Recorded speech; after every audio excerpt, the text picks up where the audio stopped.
Back to home.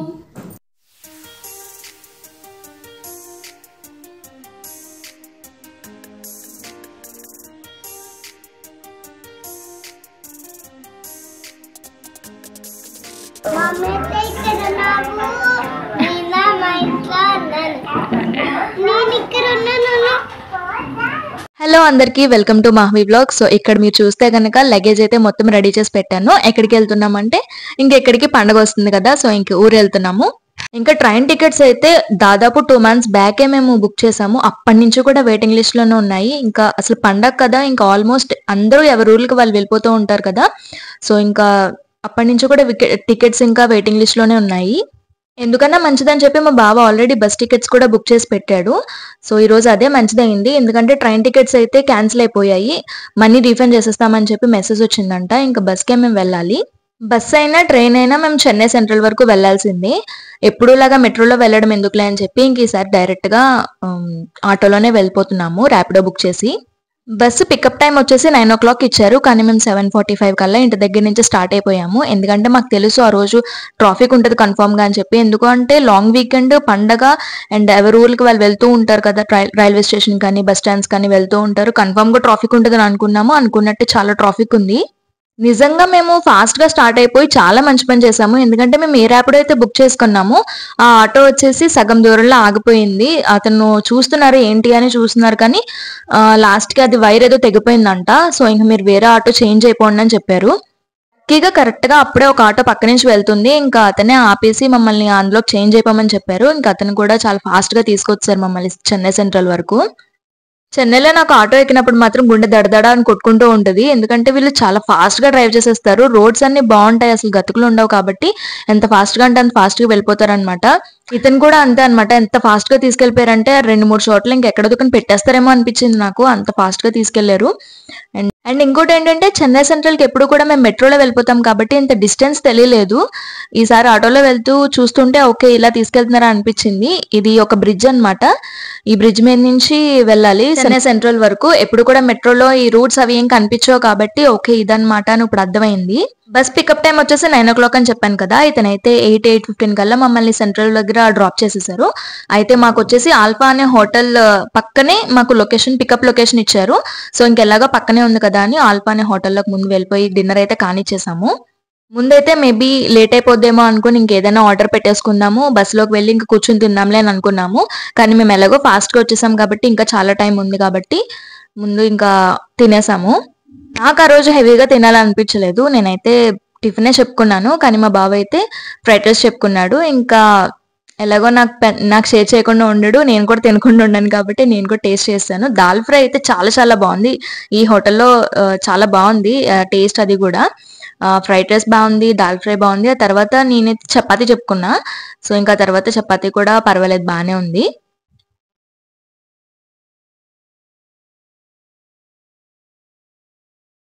అలా మేము dinner కానిచ్చేసి ఇంకా పక్కనే ఉన్న మా లొకేషన్కి అయితే వెళ్ళి కూర్చున్నాము. చాలా సేపు వెయిట్ చేయగా వాళ్ళు ముందు ఏం చెప్పారంటే ఒక వ్యాన్ వస్తుంది, ఆ వ్యాన్ లో మిమ్మల్ని అసలైన లొకేషన్ కి తీసుకెళ్తారని చెప్పారు. కానీ వ్యాన్ అయితే రాలేదు, ఒక ఆటో వచ్చింది, ఆటోలో మమ్మల్ని తీసుకెళ్లారు.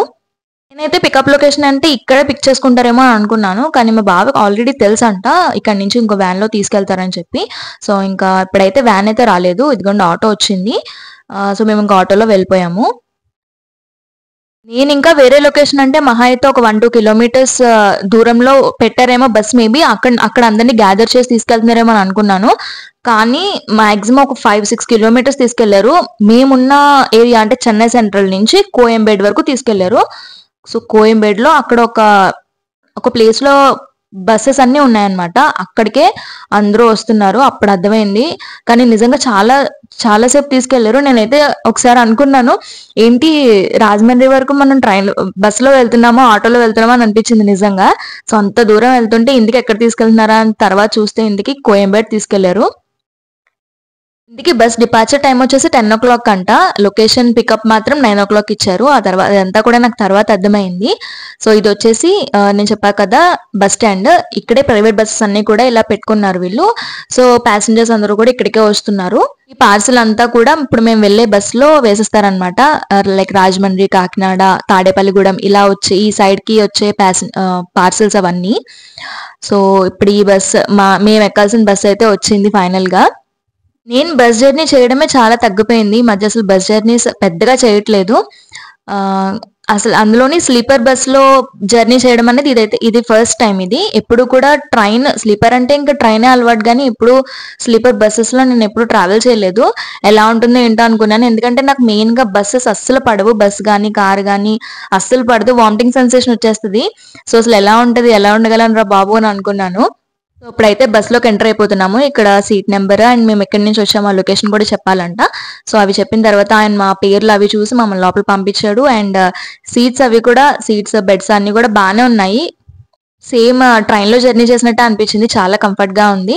అండ్ బస్ లో కూడా ఎక్కువ అటు సైడ్ వస్తారు కాబట్టి ఇంకా తెలుగు వాళ్ళే ఉన్నారు బస్ లో కూడా. సో అందుకని ఇంకా ట్రైన్ లో జర్నీ చేసినట్టు అనిపించింది. ఎందుకంటే ట్రైన్ లో కూడా ఎప్పుడు తెలుగు స్టేట్స్ కి వస్తే కనుక కన్ఫర్మ్ గా తెలుగు వాళ్ళే ఉంటారు కాబట్టి.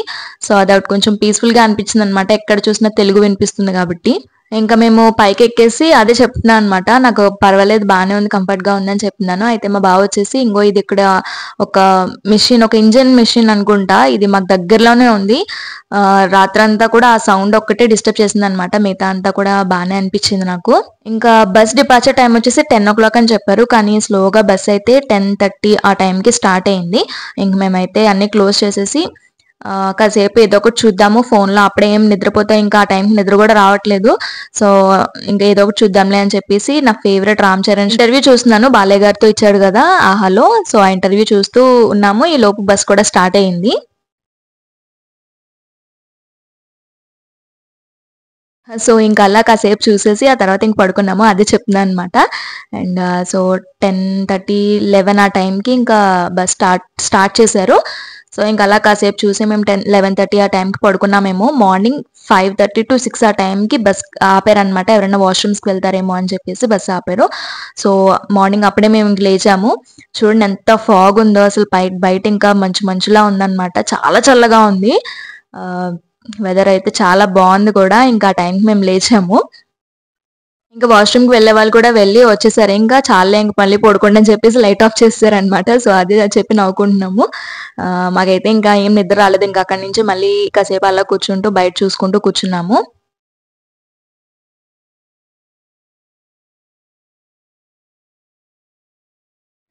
స్లీపర్ బస్ అసలు ఎలా ఉంటుందో, ఫస్ట్ టైం జర్నీ చేసినాం, అసలు ఎలా ఉంటుందో ఏంటో అని చాలాసేపు ఆలోచించాను ముందు రోజు అయితే. ఎందుకంటే నాకు ఏదో 1-2 hours జర్నీ అంటే పర్వాలేదు బస్లో, కానీ ఇలాగా నైట్ అంతా ఉండడం, అందులోని డోర్స్ క్లోజ్ చేసేసి లోపలే ఉంటుంది. కార్ అయినా బస్ అయినా అస్సలు పడదు. నాలాంటి వాళ్ళు చాలా మంది ఉంటారు కదా. అసలు ఆ సిచ్యువేషన్ చాలా చండాలంగా ఉంటుంది చెప్పాలంటే. సో కానీ జర్నీ అయితే చాలా బాగా అనిపించింది. ట్రావెల్స్ వాళ్ళు కూడా చాలా జాగ్రత్తగా తీసుకొచ్చారు. సో అది కూడా చాలా బాగా అనిపించింది. ఇంకా మాకు డ్రాప్ లొకేషన్ వచ్చేసి మోరంపూడి, రాజమండ్రి దగ్గర మోరంపూడి ఇచ్చారు. అక్కడి నుంచి మళ్ళీ మేము ఆర్టీసీ బస్ స్టాండ్కి వెళ్ళి అక్కడి నుంచి నిడదవోలు బస్ ఎక్కి వెళ్ళాలంటే కొంచెం కష్టం అని చెప్పేసి మా బావ ఏం చెప్పాడంటే డ్రైవర్ కి ముందే మాట్లాడాడంట. ఇక్కడ మేము పత్తిపాడులో డ్రాప్ చేసిస్తారా మమ్మల్ని, మేము దిగిపోతాము అని చెప్పేసి. అతను ఓకే అని చెప్పారంట. సో అందుకని మేము ఇంకా పత్తిపాడులో దిగిపోయి అక్కడి నుంచి ఆటో మాట్లాడుకుని నిడదవోలు అయితే వెళ్ళిపోయాము. మేము ఇక్కడ దిగేసరికి 7:30 ఆ టైం అవుతుంది అనుకుంటా. ఎంత చల్లగా ఉందంటే అసలు సన్ కూడా ఇంకా రాలేదు. చాలా చల్లగా ఉంది. పొద్దున్నే మూలన ఇంకా రోడ్స్ అవి కూడా చాలా ఖాళీగా ఉన్నాయి. ఫ్రీగా ఉంది అసలు. హైవే జంక్షన్ అది యాక్చువల్ గా. అయినా మార్నింగ్ కాబట్టి ఇంక రోడ్స్ అవి కూడా చాలా ఖాళీగా ఉన్నాయి. మేము దిగ్గానే ఆల్రెడీ అక్కడ ఒక ఆటో అతను ఉన్నారు. రెడీగా ఉంటున్నాయి ఇక్కడ ఆటోస్ అవిని. సో ఇంకా అతను వచ్చి మాట్లాడాడు. మనిషికి 250 అడిగారు. సర్లే ఇంకా వెళ్ళాలి కదా, ఇంటికి వెళ్ళిపోవాలి కదా అని చెప్పి మేము ఇంక ఓకే చెప్పాము. ఇక్కడ నుంచి హార్డ్లీ నిడదవోలుకి ఒక 30 minutes జర్నీ ఉంటుందేమో అంతే. ఇంకా రోడ్స్ కూడా కొంచెం చాలా వరకు రోడ్స్ బాగానే ఉన్నాయి, కానీ అక్కడక్కడ కొంచెం గతుకుల కింద ఉన్నాయి కాబట్టి ఒక 30-35 minutes లో మొత్తానికి నిడదవోలు అయితే రీచ్ అయిపోయాము. కానీ చాలా చల్లగా ఉంది. నార్మల్ గానే చల్లగా ఉందంటే ఇంకా ఆటోలో ఆ గాలికి చాలా చలేస్తుంది అనమాట. సో ఇంకైతే జర్కిన్ మొత్తానికి కట్టేసుకున్నాను, అంత చలేస్తుంది.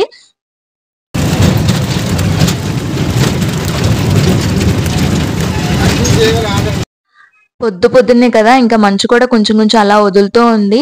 మంచిగా పచ్చని పొలాలు ఎంత బాగున్నాయో చూడడానికి. అసలు దారిలో ఇంకా అలా లొకేషన్స్ అవి చూసుకుంటూ వచ్చాము. నాతో పాటు మీరు కూడా లొకేషన్స్ చూడండి, చూస్తూ నేను చెప్పింది వినండి. యాక్చువల్ గా నేను మీకు ఎప్పటి నుంచో ఒక విషయం చెప్దామని అనుకుంటున్నాను. చెప్పడానికి నాకు ప్లేస్ దొరకట్లేదు, ఎక్కడ చెప్పాలో తెలియట్లేదు. 1 minute షార్ట్ లో చెప్దామంటే 1 minute సరిపోదు. ఇంకేదో ఒక లాంగ్ వీడియోలోనే చెప్పాలి అని అనుకున్నాను నేను. అయితే నెక్స్ట్ నుంచి వచ్చేవి ఇంకా పండగ వ్లాగ్స్ వస్తాయి కాబట్టి అందులో ఈ టాపిక్ అంత రిలవెంట్ గా ఉండదు. సో ఇంకా అందుకని ఈ వీడియోలో చెప్తున్నాను. సో ఏంటంటే ఇది ఒక నిజంగా జరిగింది. ఇప్పుడు కూడా ఎవరిని నమ్మాలో ఎవరిని నమ్మకూడదో తెలీదు అనే మాట ఎప్పుడు వింటూనే ఉంటాం, కానీ ఇది నిజంగా జరగడం, అది నేను చూడడం అనేది ఇదే ఫస్ట్ టైం. కూడా మాకు బాగా దగ్గర వాళ్ళకి జరిగింది అనమాట. వాళ్ళు కూడా అందరికీ తెలియాలి, చెప్పు నీ వీడియోస్ లో ఏదో ఒక వీడియోలో చెప్పు అని అన్నారు. అందుకే చెప్తున్నాను. వాళ్ళు ఇది ఎందుకు చెప్పమన్నారనంటే, బాగా తెలిసిన వాళ్ళ దగ్గర ఓకే వీళ్ళని మనం బాగా నమ్మగలము అని అనుకున్న వాళ్ళ దగ్గర మోసపోతే ఆ బాధ మామూలుగా ఉండదు. సో వాళ్ళది ఫేస్ చేశారు కాబట్టి చెప్పమన్నారు. ఒక విషయంలో డబ్బులు తీసుకుని మోసం చేశారనమాట. అది ఏ ఫ్రెండ్సో లేకపోతే రిలేటివ్సో అంటే వాళ్ళతో మనం మాట్లాడొచ్చు కూర్చొని, ఏదో ఒక కన్క్లూజన్ అయితే వస్తుంది. కానీ వీళ్ళు పక్కింటి వాళ్ళు అనమాట. నిజంగా మన రిలేటివ్స్ కన్నా కూడా పక్కింటి వాళ్ళని, ఎదురింటి వాళ్ళని కొంచెం నమ్ముతూ ఉంటాం కదా. చాలా మంది ఈ తప్పు చేస్తూ ఉంటారు. లాస్ట్ కి వాళ్ళ చేతిలో మోసపోతేనే కానీ అది తప్పని తెలియదు. అయినా అనుకోము కదా, అప్పటి వరకు మంచిగా ఉన్న వాళ్ళు అసలు ఇలా చేస్తారని అనుకోము. వీళ్ళు కూడా అలాగే అనుకున్నారు. ఆ ఇంట్లో ఒక చిన్న పాప ఉంది. ఆ పాపతో పెరిగిన పరిచయం స్నేహంగా మారింది, చాలా నమ్మకం కుదిరింది. వాళ్ళు ఇలా మోసం చేసేసరికి వీళ్ళు అసలు తట్టుకోలేకపోయారు. ఎందుకంటే ఒకప్పుడు ఆ పాప హెల్త్ బాగోకపోతే అర్జెంట్ గా హాస్పిటల్ కి తీసుకువెళ్ళడానికి కూడా ఇంట్లో ఎవరు లేకపోతే ఎవరినైతే మోసం చేశారో ఆ అబ్బాయి తీసుకెళ్లాడు హాస్పిటల్ కి. తను ఆ రోజు టైం తీసుకెళ్ళకపోతే అసలు పాప ప్రాణాలకే ప్రమాదం అన్న సిచ్యువేషన్ అది. సో ఆ కృతజ్ఞత కూడా లేకుండా వాళ్ళు ఇలా మోసం చేస్తారని వాళ్ళు అస్సలు అనుకోలేదు. చాలానే జరిగాయిలేండి, అవన్నీ చెప్పాలంటే ఈ వీడియో కూడా సరిపోదు చెప్పాలంటే. కానీ ఇప్పుడు ఎందుకు చెప్తున్నానంటే, మనం వాళ్ళకి చాలా మంచి చేసాం కదా, వాళ్ళు మనల్ని నమ్ముతారు, మనం వాళ్ళని నమ్మచ్చు, ఏం పర్లేదు అని మాత్రం ఎవరిని కూడా నమ్మకూడదు ఈ రోజుల్లో. ఎంత తెలిసిన వాళ్ళైనా, ఎంత మనం వాళ్ళకి ఎంత మంచి చేసినా ఇంతకు ముందు తిరిగి వాళ్ళు మళ్ళీ మనకి మంచి చేయాలని అయితే అస్సలు లేదు. సిచ్యువేషన్ ద్వారా ఆ ఫ్యామిలీకి అయితే ఇది అర్థమైంది, ఎవరిని నమ్మకూడదు ఈ రోజుల్లో, ఎవరికి కృతజ్ఞతా భావం అనేది అసలు ఉండదు అని చెప్పి. కొన్ని పిఎస్ లో కంప్లైంట్ ఇద్దామని చెప్పి ఆ పని కూడా చేశారు. కానీ రక్షించాల్సిన రక్షక భటులు కూడా వాళ్ళు ఇచ్చిన డబ్బులకి అమ్ముడుపోయి వాళ్ళకే సపోర్ట్ చేయడం అనేది ఇక్కడ ఇంకో ఇంట్రెస్టింగ్ ఫ్యాక్టర్ అనమాట. అక్కడ కూడా న్యాయం జరగకపోతే ఇంకెందుకు అని చెప్పి వాళ్ళు ఇంకా గివప్ చేసేసారు. ఫైట్ చేసి వాళ్ళు ఇచ్చిన డబ్బులు పోయాయి, వాళ్ళు పెట్టుకున్న నమ్మకం కూడా పోయింది. సో అలా జరిగిందనమాట ఆ ఫ్యామిలీకి. వాళ్ళు ఈ రోజున ఎంత మోసపోయారంటే దానికి వాళ్ళు డబ్బుల గురించి కూడా కాకుండా వాళ్ళు పెట్టుకున్న నమ్మకం ఏదైతే ఉందో అది పోయినందుకు వాళ్ళు చాలా బాధపడుతున్నారు. ఏంటి అసలు మనల్ని ఇంతలా మోసం చేశారని వాళ్ళు అసలు నమ్మలేకపోతున్నారు. చాలా రోజులైతే వాళ్ళు అసలు డిప్రెషన్ లో ఉన్నారు, అంతలాగా వాళ్ళు నమ్మి మోసపోయారు. కాబట్టి ఈ వీడియో ద్వారా మీకు చెప్పాలనుకున్నది ఏంటంటే, ఫ్రెండ్స్ రిలేటివ్స్ వీళ్ళని పక్కన పెట్టేస్తే మెయిన్ గా పక్కింటి వాళ్ళు ఎదురింటి వాళ్ళు అని చెప్పేసి ఎవరిని నమ్మకూడదు. ఈ విషయం చెప్తే ఎవరికన్నా మేబీ కోపం రావచ్చు, నచ్చకపోవచ్చు, కానీ ఇది నిజంగా నిజం. చిన్న పిల్ల కదా, ఫాదర్ లేని పిల్ల కదా అని చెప్పి జాలిపడి దగ్గర చేసి వాళ్ళకి మంచి చేసినందుకు ఈ రోజు వాళ్ళు అంతా మోసం చేశారు. ఎంత మంచి ఇచ్చినా మనకి తిరిగి అయితే మంచి రాదు, చెడే వస్తుంది అన్నదానికి నిదర్శనం అనమాట. సో ఈ ఒక్క విషయం అందరికీ అర్థమయ్యేలా చెప్పాలన్నది నా ప్రయత్నం. ఎవరికి అర్థమైందని అనుకుంటున్నాను. ఎవరికైనా నచ్చకపోతే కనుక నేనేమి చేయలేను, ఇది నిజంగా జరిగింది కాబట్టి యాక్సెప్ట్ చేయాల్సిందే. సో అదనమాట. సో ఇంకా ఇంటికైతే వచ్చేసాము. మంచిగా పండగ కాబట్టి మా అత్తయ్య అయితే మొత్తం కడిగించేసి ముగ్గులు అయితే పెట్టించారు. ఇంటికి ఎప్పుడు వచ్చినా ఈ మామిడి చెట్టు దగ్గరికి మాత్రం నేను రాకుండా ఉన్నాను. ఫస్ట్ రాగానే ఇదే ఎదురుగా కనిపిస్తుంది కాబట్టి. సో లాస్ట్ టైం నేను వీడియో పెట్టినప్పుడు చూసుంటే కనుక మీరు గుర్తుపట్టచ్చు. ఈ 2 మామిడి పళ్ళు అయితే చిన్న పిందుల్లా ఉన్నాయి, ఇప్పుడు పెద్దగా అయ్యాయి. అవి కాకుండా ఇంకా చిన్న వస్తున్నాయి. సో మంచిగా మేబీ సమ్మర్ అండ్ ఉగాది టైంకి ఇంకా మంచిగా పూత అది బాగా వస్తుంది, మంచిగా కాయలు కాస్తాయి అనుకుంటా. సో ఇంకా అలా ఇంటికి వచ్చిన తర్వాత చాలాసేపు అయితే నేను అసలు షూట్ చేయలేదు. ఇంటికి వచ్చిన తర్వాత ఇంకా అందరితో చాలాసేపు మాట్లాడుతూ టైం స్పెండ్ చేస్తూ అలాగే కూర్చుని పోయాము. ఇంకా పండగ అంటేనే పిల్లల హడావిడి కదా. సో వీళ్ళిద్దరు అక్క చెల్లెలు అనమాట. ఒకరు వచ్చేసి పెద్ద అక్క కూతురు, చిన్న పిల్ల వచ్చేసి చిన్న అక్క కూతురు. సో వీళ్ళిద్దరు ఫోన్ లో వాళ్ళే మాట్లాడేసుకుంటున్నారు అనమాట. మా బావ వాళ్ళు వచ్చేసి ముగ్గురు అన్నదమ్ములు అని చెప్పాను ఇంతకు ముందు వీడియోలో ఆల్రెడీ చెప్పాను. సో పెద్ద బావకు వచ్చేసి ఇద్దరు పిల్లలు, ఒక అమ్మాయి ఒక అబ్బాయి. వీడు వచ్చేసి వాళ్ళ అబ్బాయి. వీడికి రైమ్స్ అవి ఉంటే చాలు, నేను వచ్చి డిస్టర్బ్ చేశానని ఒక్కటి పీకెడ్ నా చెయ్యి మీద. వాడు ఇంకా రైమ్స్ చూస్తున్నాడు అనమాట. వీడికి ఇంకా తోడు ఎవరు లేరు కదా పాపం, అన్నయ్య తమ్ముడు ఎవరు లేక వీడు ఒక్కడే ఆడుకుంటాడు. వాళ్ళేమో ఇద్దరు ఆడపిల్లలు కాబట్టి వాళ్ళిద్దరు హ్యాపీగా ఆడేసుకుంటున్నారు. సో వీడైతే రైమ్స్ చూస్తున్నాడు మేము వచ్చే టైంకి.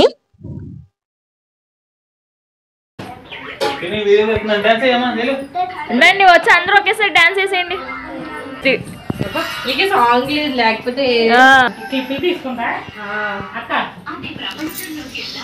ఇంకా అలా ఫ్రెష్ అయిపోయి బ్రేక్ఫాస్ట్ అది చేసేసి ఇంకా రోజు అసలు పెద్దగా ఏం వీడియో తీయలేదు. ఈ పిల్లలు అల్లరి చూస్తేనే సరిపోయింది. ఇది చిన్నది పిల్ల రాక్షస్ అనమాట, చాలా అల్లరి చేస్తుంది. సో దీని అల్లరి అంతా చూడండి మీరు.